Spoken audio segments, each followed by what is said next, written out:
A bondade que confere vida é o nosso texto, nosso tema desse estudo, que será dado no domingo nas igrejas, e hoje adiantamos aqui um resumo dessa lição. O texto áureo diz: qualquer que aborrece o seu irmão é homicida, e vós sabeis que nenhum homicida tem permanente nele a vida eterna. Primeira carta do apóstolo João, capítulo 3, versículo 15. Você não precisa matar literalmente a seu irmão para ser homicida, mas basta aborrecer a seu irmão, talvez com palavras duras, com um propósito maligno de abatê-lo, derrotá-lo, você já está sendo homicida. Então, nessa postura, você não tem permanente a vida eterna, você só tem a vida enquanto está vivo. E morrendo nessa postura, você sofrerá o dano da perda da vida eterna.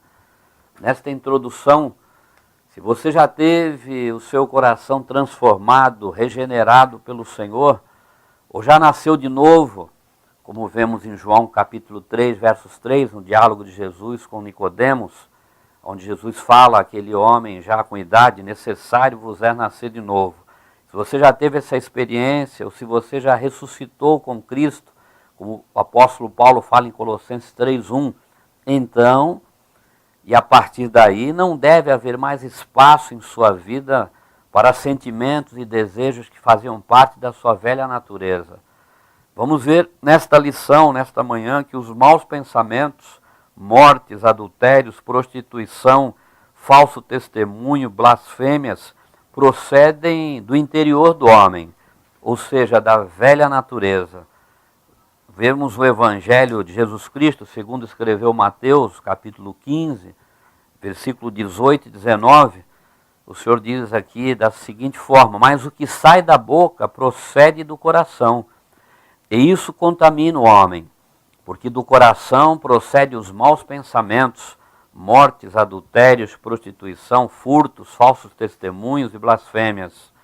Também Salomão escreve, Provérbios capítulo 4, versos 23, com a mesma propriedade aqui, que o Senhor enfatiza mais à frente. Ele diz: sobre tudo o que se deve guardar, guarda o teu coração, porque dele procede as saídas da vida. Então podemos ver que do coração é que sai as coisas boas, quando estamos agora nas mãos do Senhor, e ainda estamos vivendo no corpo físico, estamos sujeitos a dificuldades, ao pecado, mas temos o Espírito de Deus que nos ajuda a combater todo o mal e exercitarmos e exercermos a bondade, que é uma das partes do fruto do Espírito. A bondade, o firme compromisso para o benefício dos outros. Como um dos aspectos do fruto do Espírito, podemos dizer que a bondade é uma qualidade nobre, gerada por Deus, nos corações daqueles que experimentaram o novo nascimento. Quem já experimentou a regeneração em Jesus Cristo é nova criatura, e agora é naturalmente inclinado a fazer o bem. A carta do apóstolo Paulo, a segunda carta, capítulo 5, verso 17, onde ele diz: aquele que está em Cristo, nova criatura é. As coisas velhas já se passaram, eis que tudo se fez novo. Da mesma forma, o mesmo apóstolo Paulo, na carta aos Efésios, capítulo 2, versos 10, ele relata ali: porque somos feitura sua, criação de Deus, criados em Cristo Jesus para as boas obras, as quais Deus preparou para que andássemos nelas. Fomos criados para as boas obras. No pecado nos separamos de Deus, e essa maldade entrou em nossos corações e tantas outras coisas ruins, mas reconciliados com o Senhor, sendo nova criatura, agora estamos preparados e aptos às boas obras, a fazer, praticar esta bondade que o estudo, esse tema desta escola bíblica está falando aqui. A bondade de Deus. A bondade de Deus é singular, ou seja, somente Deus é bom na totalidade dessa palavra. Jamais passará na mente divina qualquer pensamento mau. E nós não estamos livres disso. De repente pode vir um pensamento ruim em nossas mentes. E aí nós vamos resistir a este mal, porque não estamos mais sozinhos nesta caminhada. Temos o Espírito de Deus em nós, Ele que nos ajuda a combater todo o mal. Mas o Senhor, a bondade de Deus, Ele é bom para com todos os homens, independente da condição destes. A bondade do Pai pode ser revelada na sua provisão, pois Ele faz com que o sol e a chuva se levante sobre os justos e os injustos.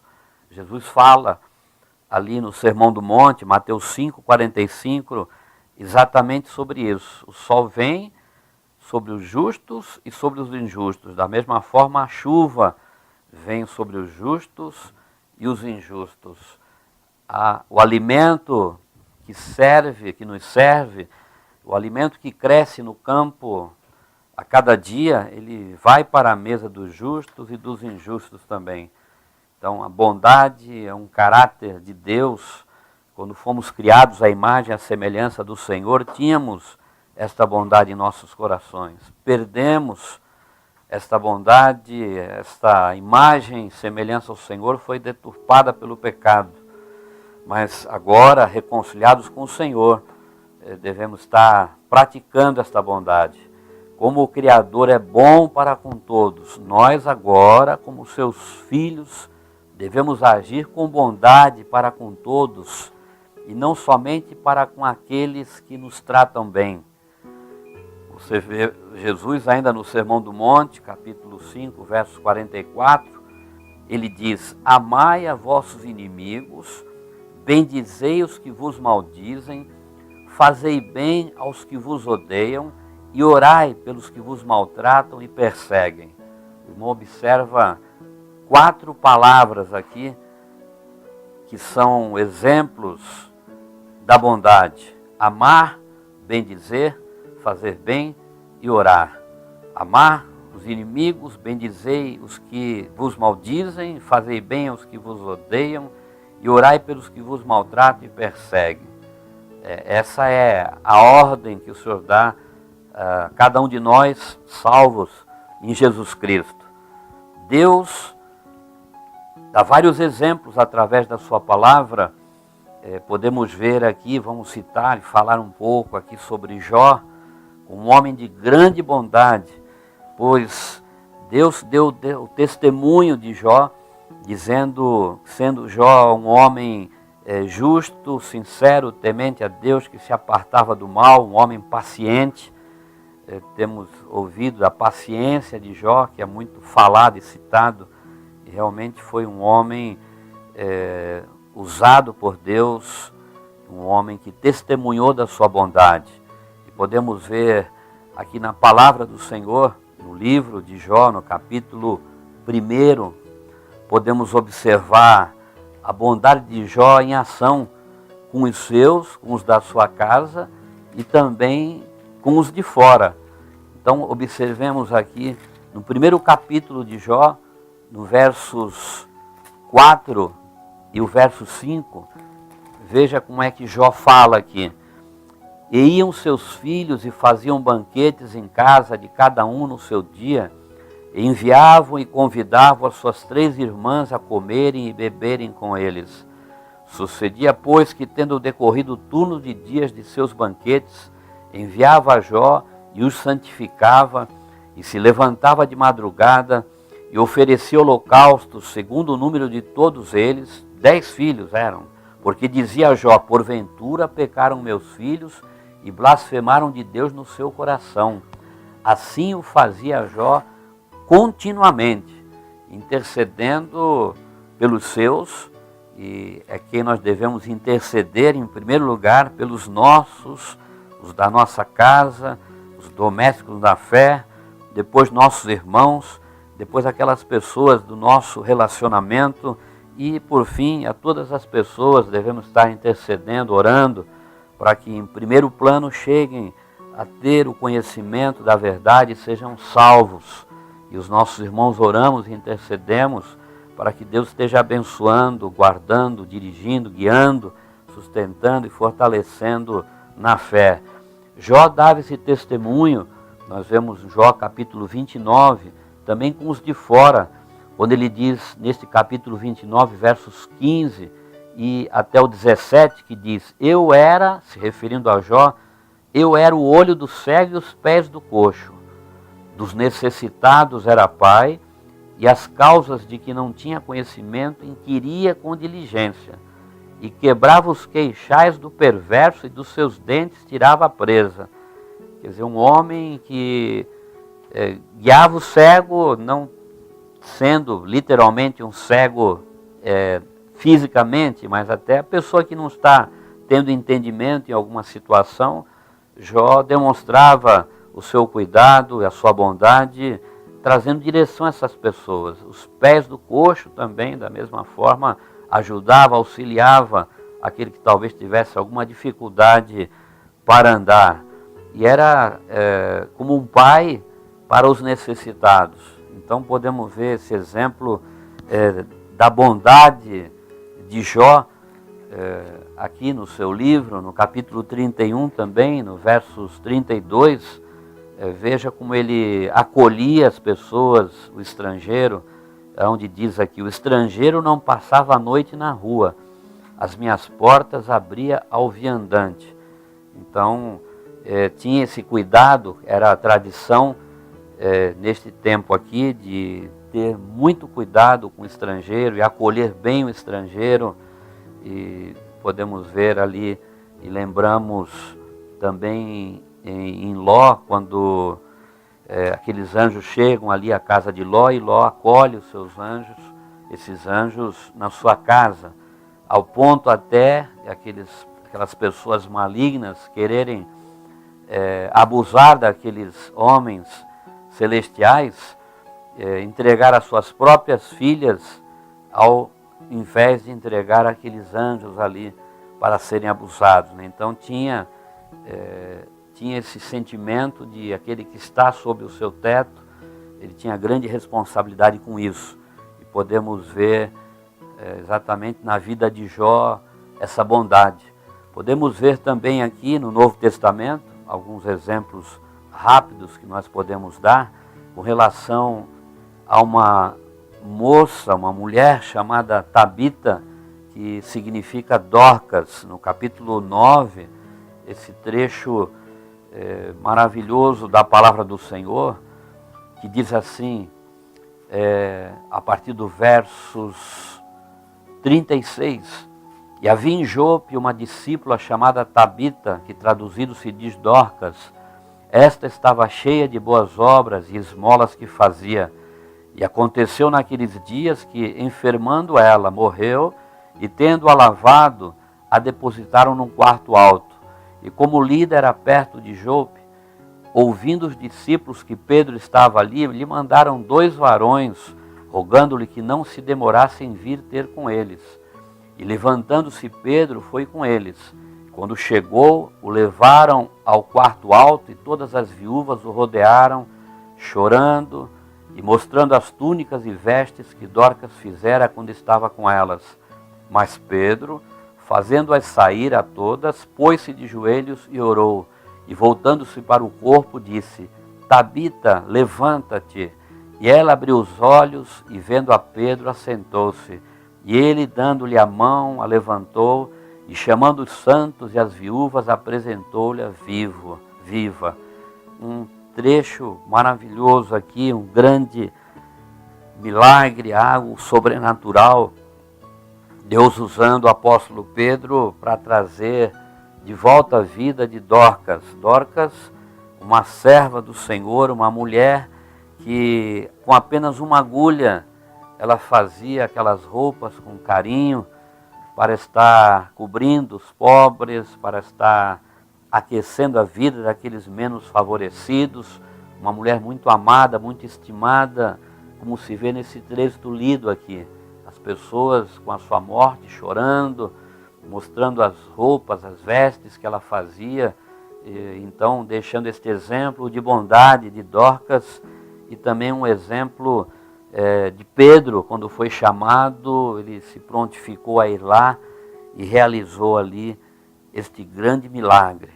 Quem ama o Senhor, ama também ao próximo, mas esse amor precisa ser manifestado em ações.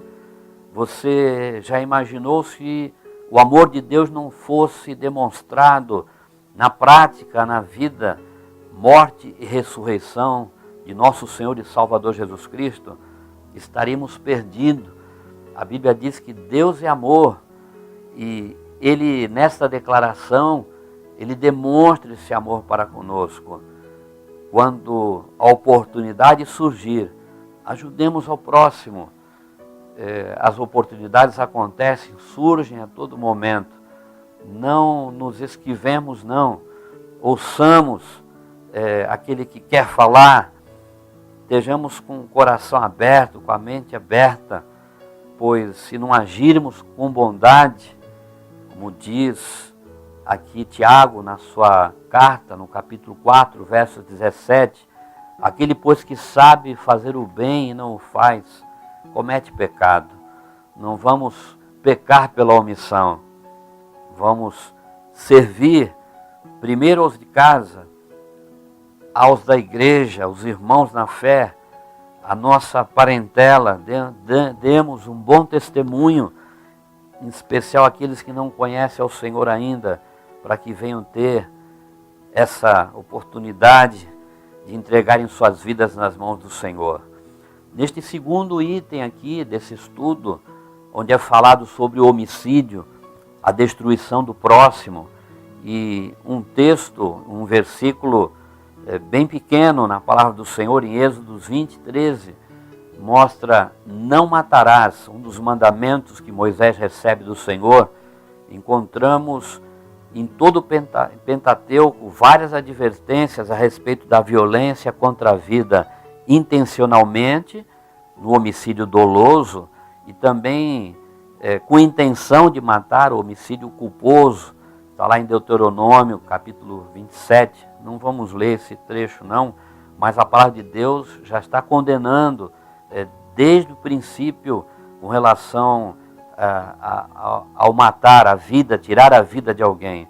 O Senhor Jesus, o nosso maior exemplo de bondade e amor, reforçou a legislação ao ensinar que podemos atentar contra a vida do nosso próximo, até mesmo por palavras. Quando você vê, está na nossa revista aqui, no capítulo 5 de Mateus, onde ele diz aqui, a partir do verso 21, ouvistes que foi dito aos antigos, não matarás, mas qualquer que matar será réu de juízo. Eu, porém, vos digo, Jesus está acima da tradição, Jesus está corrigindo, está acrescentando algo que fica mais estreito até, por isso que a porta e o caminho são estreitos. Jesus fala aqui, eu porém vos digo que qualquer que sem motivo se encolerizar contra seu irmão, será réu de juízo, e qualquer que chamar a seu irmão de raca, será réu do sinédrio, e qualquer que lhe chamar de louco, será réu do fogo do inferno. Não precisa matar literalmente alguém para ser culpado diante do Senhor. Então somente nesta condição que o Senhor fala aqui no verso 22, eu porém, ele está afirmando algo que está acima da tradição. Qualquer que sem motivo se encolerizar contra seu irmão, será réu de juízo. E vai por aí adiante. Se colerizar, se irá contra o seu irmão. Então, o cuidado que nós devemos ter. Nós temos esse fruto do Espírito em nós após a nossa conversão, e uma dessas partes do fruto é a bondade. E nesse segundo item aqui do nosso estudo, não matarás, e tem o item aqui também, aborto, a morte de um inocente indefeso. A Bíblia fala para que sejamos contrários ao aborto, que é um homicídio, até mesmo pior que um homicídio, pois estão sendo tiradas vidas de crianças inocentes e indefesas. Está no 6º mandamento isso, não matarás. Quantas crianças estão sendo tiradas do ventre de suas mães, neste mundo que vivemos aqui. Milhares e milhares e milhões. Tudo isso um dia será contabilizado e será dada a justa paga a cada um pela sua responsabilidade. O aborto, segundo o Código Penal brasileiro, é também um crime. Embora contrariando a lei de Deus, algumas pessoas erroneamente acreditam que o aborto deve ser uma escolha da mulher. Mas o Criador não permite que nós, seres criados, venhamos a decidir quem deve ou não viver. Isso está fartamente na Bíblia. A vida é um dom de Deus. Podemos ver aqui, 1 Samuel 2,6, o Senhor é o que tira a vida e a dá, faz descer a sepultura e faz tornar a subir dela. Também Jó fala sobre isso, quando você vê em Jó, no capítulo 1, versos 20 e 21, quando você vê Jó após perder os seus filhos, 10 filhos, ele escreve, fala desta maneira aqui: então Jó se levantou, rasgou seu manto, rapou a sua cabeça e se lançou em terra e adorou e disse: nu saí do ventre de minha mãe, e nu tornarei para lá. O Senhor o deu e o Senhor o tomou. É o Senhor. O Senhor o deu a vida e o Senhor o tomou, tirou a vida. Bendito seja o nome do Senhor. Vemos o entendimento de Jó. E até serviu para um conforto ao seu coração ter esse entendimento desta palavra, esse estudo que fazemos nesta manhã. A morte é algo terrível, e se ocorrer, sabemos que é Deus que dá e é Deus que tira também. Ninguém tem este poder para fazer isto. Só Deus pode dar e tirar a vida. Encontramos em Gênesis esse triste relato aqui do primeiro homicídio depois da queda do homem, quando você vê o exemplo de Caim, no capítulo 4 de Gênesis, a partir do versículo 3, eu vou ler alguns versículos que diz assim: aconteceu ao cabo de dias que Caim trouxe do fruto da terra uma oferta ao Senhor. E Abel também trouxe dos primogênitos das suas ovelhas e da sua gordura. E atentou o Senhor para Abel e para a sua oferta, mas para Caim e para a sua oferta não atentou. E irou-se Caim fortemente, descaiu-lhe o seu semblante. E o Senhor disse a Caim: por que te iraste? E por que descaiu o teu semblante? Se bem fizeres, não haverá aceitação para ti. E se não fizeres bem, o pecado jaz à porta. E para ti será o seu desejo, e sobre ele dominarás. A oferta de Abel foi aceita pelo Senhor, a oferta de Caim não foi aceita. E não sabemos exatamente, a Bíblia não explicita aqui o porquê. Por certo, a oferta de Caim não foi de coração, algo com amor ao Senhor, como tivera sido a oferta de Abel. Então ele foi rechaçado a oferta de Caim. Mas isso não era o fim, isso poderia ter amanhã uma nova oferta e Caim achar graça aos olhos do Senhor, como o Senhor fala no versículo 7, se bem fizeres, não haverá aceitação para ti. Amanhã ou depois, uma outra oferta ao Senhor, pode mudar esta situação, e se não fizeres bem, o pecado jaz à porta. Caim foi alertado pelo Senhor naquela situação. Esse pecado que jaz à porta, esse mau desígnio no seu coração, a inveja, os ciúmes do seu irmão, estava na sua mente ali, forte. E o Senhor fala aqui: para ti será o seu desejo, e sobre ele dominarás. Se o seu desejo é mau, você deve dominar esse desejo. Se o nosso desejo é mau, devemos dominar o nosso desejo. Muito mais, tendo o Espírito de Deus, temos o fruto do Espírito que nos ajuda a dominar, a resistir ao pecado. E quando observamos aqui nos versículos seguintes, podemos ver até, apesar de Deus ter alertado a Caim, que tirou a vida do seu irmão, apesar de Deus ter falado para ele isso, Você vê no versos 8, e falou Caim com seu irmão Abel, e sucedeu que estando eles no campo, se levantou Caim contra o seu irmão Abel e o matou.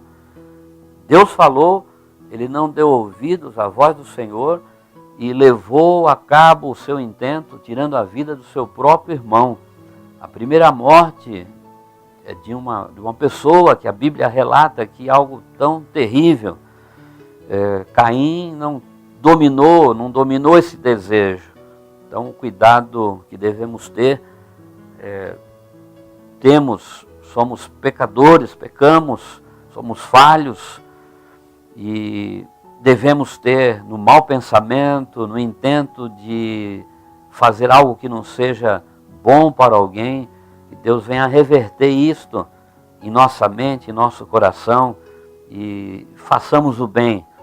A bondade que é a parte do fruto do Espírito e confere vida.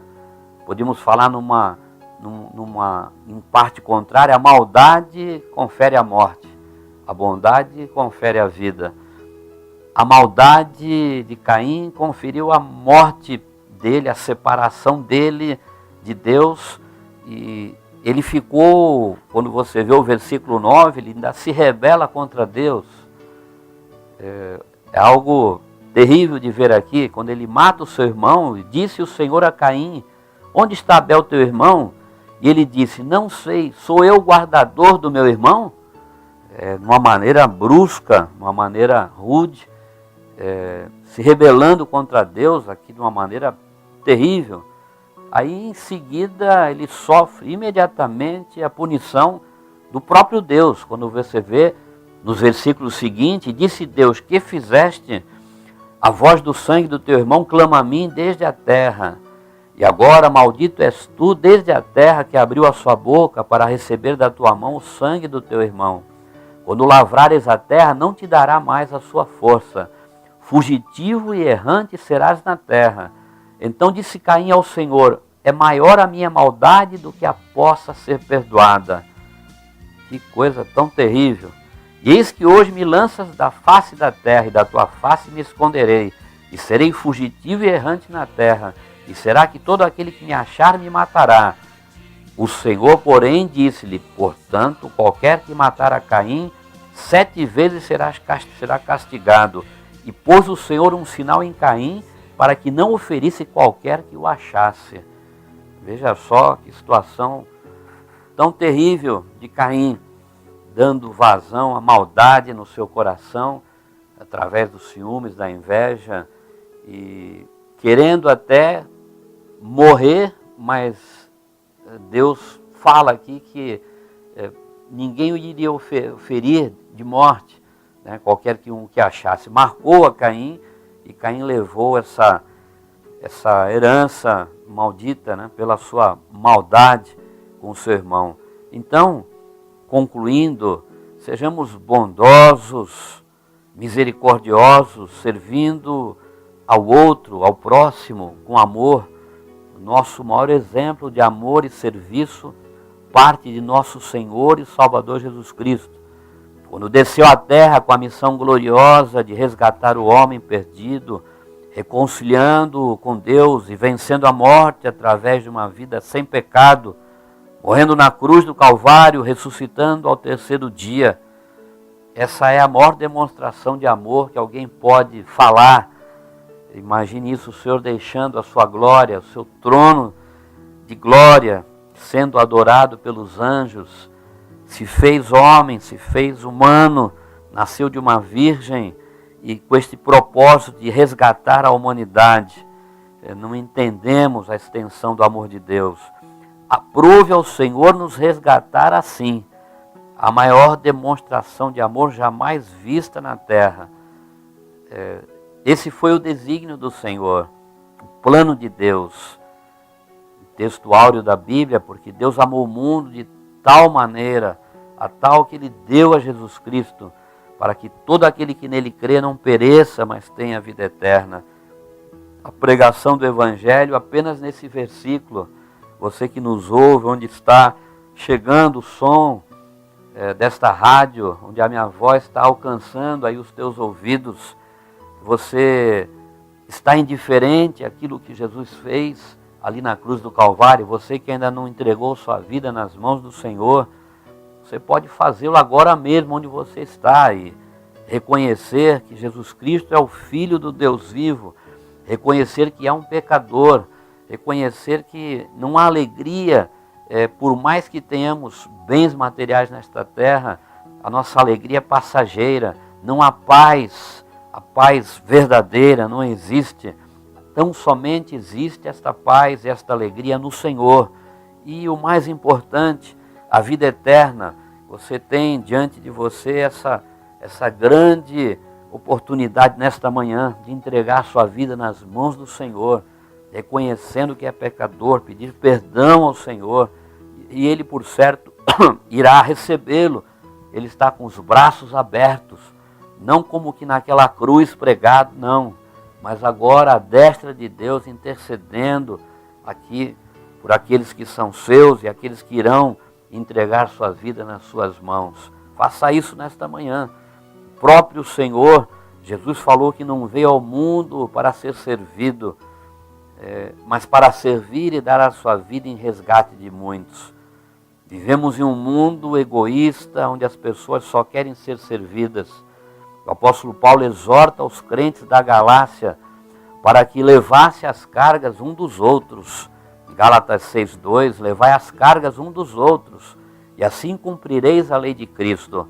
Levar as cargas uns dos outros não é sentar na carga do irmão ou zombar do irmão, mas é ajudar o irmão que está enfermo, visitando, enfrentando tribulações, uma palavra amiga, trazer bom ânimo, aquele que está enfrentando problemas financeiros, ajudar no que for possível, ou, em não poucas vezes, ouvir apenas o irmão falar. Muitas vezes o irmão quer apenas falar, quer encontrar alguém que ouça aquilo que ele está falando, e ninguém quer ouvir. Tudo é muito rápido, vivemos num mundo, da internet, o mundo virtual, as coisas acontecem muito rápido e ninguém para ouvir o outro. Vivemos neste tempo, ninguém tem paciência para ouvir o outro falar. E nessa situação, deixamos de dar esse exemplo aqui, a bondade que confere a vida. Quando você está exercitando esta bondade, você está ajudando o próximo, você está tendo vida em você. Como a Bíblia fala, a grande verdade, é melhor dar do que receber. Você vai estar dando os seus ouvidos para aquele que quer falar, quer desabafar, falar. E você, quando faz isso, você está abençoando esta pessoa, está sendo abençoado também. Então, o egoísmo tem imperado em nossa sociedade. Precisamos demonstrar ao mundo o amor de Deus, mediante as nossas ações, enquanto ainda temos tempo, pois em breve Jesus voltará. Nós vemos aqui em Eclesiastes, Salomão, ele fala aqui de uma maneira muito precisa, e ele diz aqui no capítulo 9, no versículo 10, diz da seguinte forma: tudo quanto tiver a mão para fazer, faze-o conforme as tuas forças, porque na sepultura para onde tu vais, não há obra, nem indústria, nem ciência, nem sabedoria alguma. Então, o momento de fazermos o bem, praticarmos a bondade é agora. Não é um momento quando você está com todos os seus problemas resolvidos, tem uma paz total na sua casa, na sua família, dentro da sua igreja, e quando tudo isso acontecer, eu vou praticar essa bondade. Você nunca vai praticar essa bondade, porque sempre vamos ter algumas coisas que nos aborrecem, sempre vamos ter. É lógico que temos períodos de paz, períodos de alegria, mas temos muito também aflições, como Jesus fala na sua palavra. No mundo tereis aflições, problemas que muitas vezes não é conosco, são com os outros. Problemas que não são conosco, mas são nos nossos mais próximos. E esses nossos mais próximos é como se fosse conosco, ou pior até.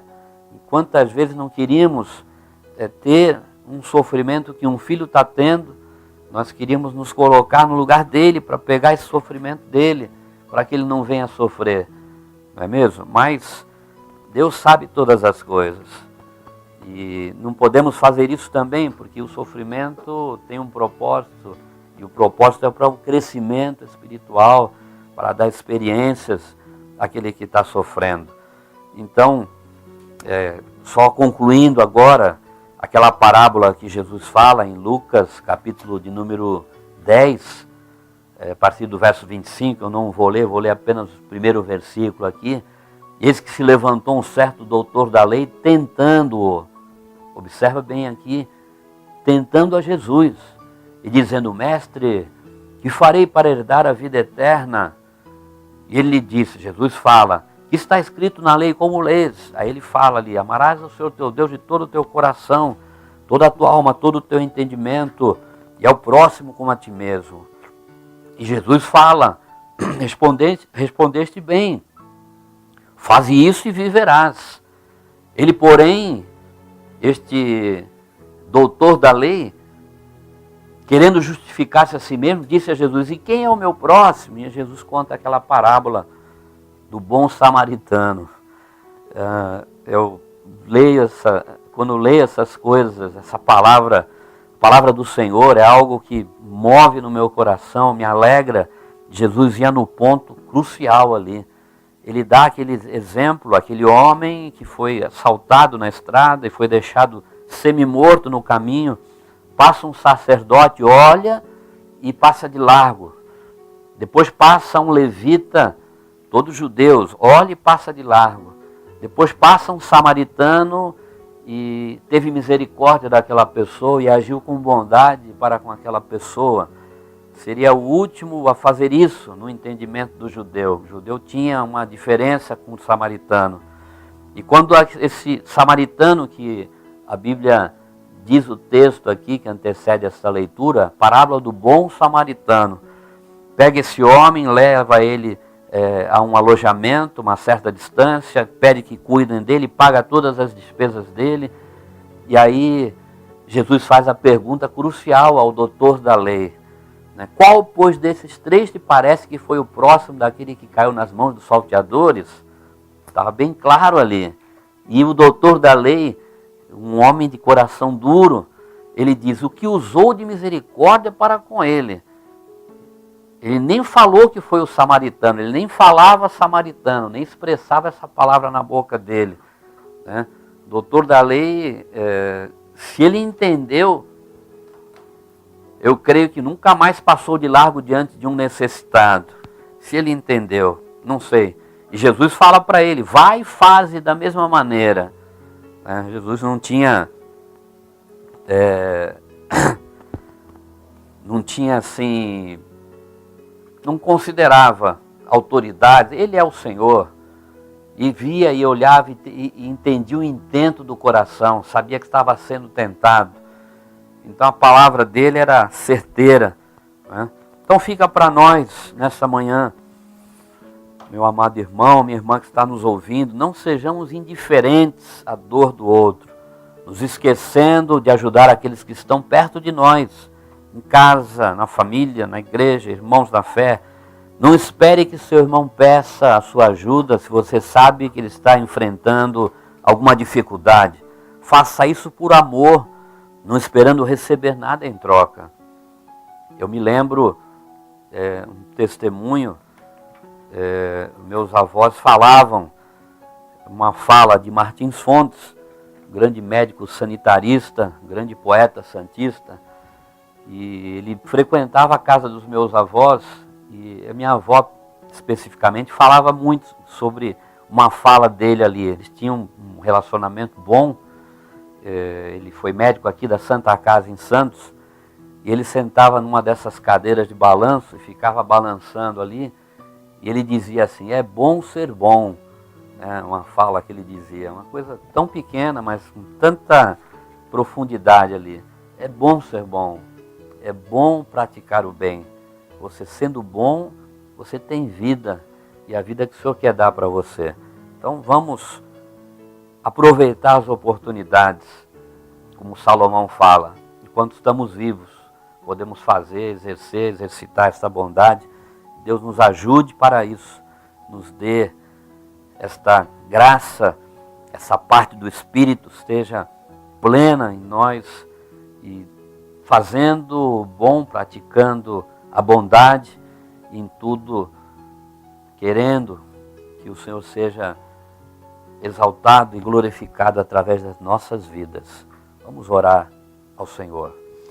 Senhor nosso Deus, nosso Pai Celestial, a Tua palavra, que é uma fonte inesgotável de conhecimento, de profundidade desse conhecimento, é onde encontramos a vida, a salvação, como o início desse caminho.